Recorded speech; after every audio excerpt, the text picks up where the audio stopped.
One of our investors always tells me that humans are really bad at understanding exponential growth. And he gave me this example of if you took a piece of paper, right, and folded it on itself 50 times, how tall would it be? Have any of you guys heard this before?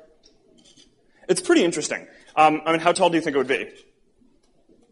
Most people would say it's like, a few feet, right? That's 50 times, that's a lot. It turns out it goes to the moon and back more than 10 times. Which is, it's kind of interesting, just like your intuition around how these exponential functions grow, because it's 2 to the 50 times whatever the height of a piece of paper is, right? So it's a very small base, doubling many times, and it ends up being extreme. Now, of course, you can never do this, right? Because, you can not fold a piece of paper, but in theory, it's pretty interesting. And if you look at, where Facebook is, and we think that this trend of people sharing at an exponential rate every year is not just a Facebook phenomenon, it's probably an internet phenomenon. We can just measure what we see on our service. That it's growing at a much faster rate than user growth is, right? So, it was reported we hit 750 million users. We did. The reason why we didn't report it is because we don't think it's the metric to watch anymore, but we did. We have 750 million users now, and it's still growing quickly. But the thing that's growing even faster is the amount of sharing per person, right? So this isn't aggregate sharing across the network, because that's actually growing at a faster rate than this, because in addition to the amount that each person is sharing, the overall size of the network is also growing at a very quick rate. But if you just looked at the amount of stuff that each person was sharing, it's growing incredibly quickly. Now, these exponential curves, because they grow so quickly, you don't tend to look at them like this, because they just go off the chart too quickly. So you tend to look at them in what we call a log normalized graph, right? So that way, if you look at the y-axis here, it's skewed, right? So it's not going up linearly.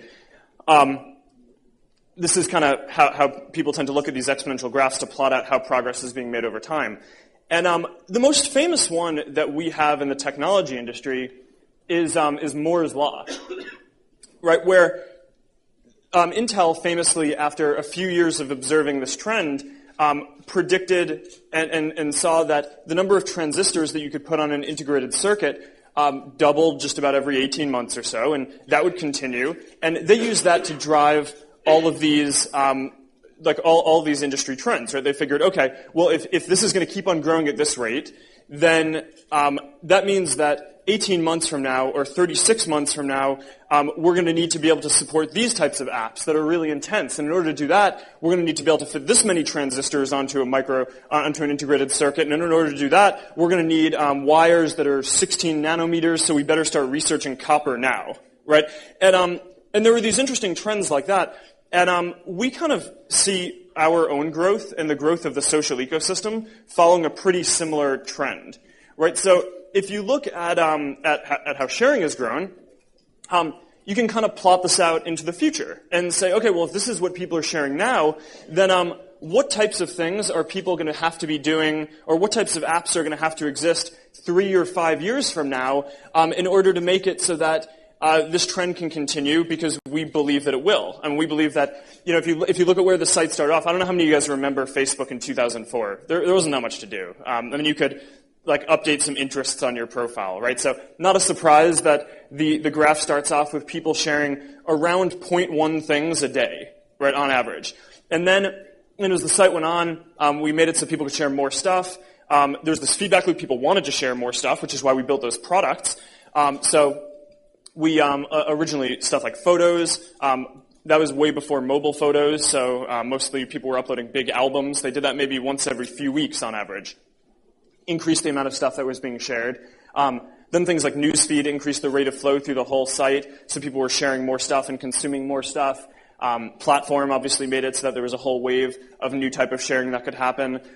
Then you introduce lighter weight ways for people to share stuff, like the like button, ways for people to segment their audiences, like groups, which have been really successful, which we'll get into in a second, lighter weight messages. And we just think that this is going to keep going. So this is the next 5 years, I think. If you look at this not on a log normalized graph, but on the exponential graph, we're at the elbow of the curve.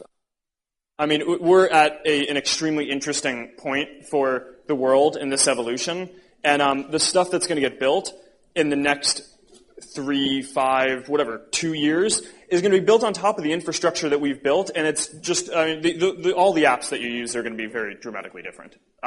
So, I don't know, this is what I'm excited about. This is what we've kind of been hard at work building for the last 6 months. We have a lot of stuff along this theme over the next few months that we're getting ready to roll out, and we have a few things that we want to talk about today. So, now this is where we are today. We have 4 billion things on aggregator shared every day. So that's just kind of a bit of narrative for just to put all the stuff that we're going to do into context. Now, the stuff that we're doing today actually doesn't even play into the 4 billion at all. This is more like public type things that are being shared, not individual messages. Today we're going to talk about some